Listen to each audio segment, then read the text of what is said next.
Yesterday we were discussing the issue of homosexuality. Yeah, and we were saying that how if you were a female for your past few lives, and if you're born as a male this life, you would have some of the female characteristics.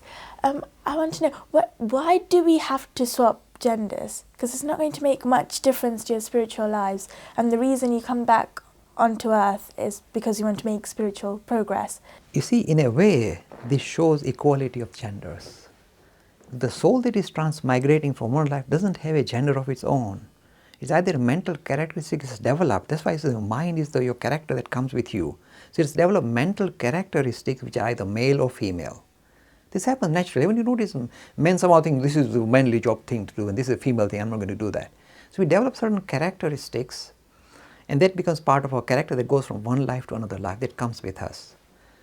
The thing that is transmigrated doesn't have a gender. It is your mental mode, that's all.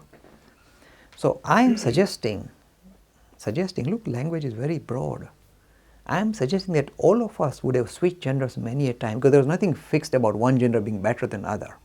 So while we are transmigrating, we may have a male body, male character in a female body, and vice versa. We would have done this many a times. So I am suggesting, look, I suspect we have had many lives before, not just one or two, but maybe tens and hundreds of lives before. So if you lived so many hundreds of lives, you may have switched genders many a times. There's nothing fixated thing, only male or female. And again, because the thing that is transmigrated doesn't have a gender, it's not fixated on just hanging on to one gender. That will switch. So why does it switch? Because there's no reason for it to be fixated on one gender. That's why it fluctuates. So it moves. The period of when it moves is the period of readjustment, and that creates problem or confusion, if you like.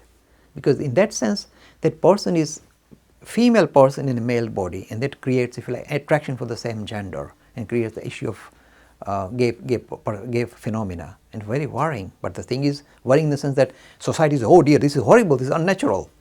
But as far as that person is concerned, it's as natural as, say, heterosexual. There's nothing unusual.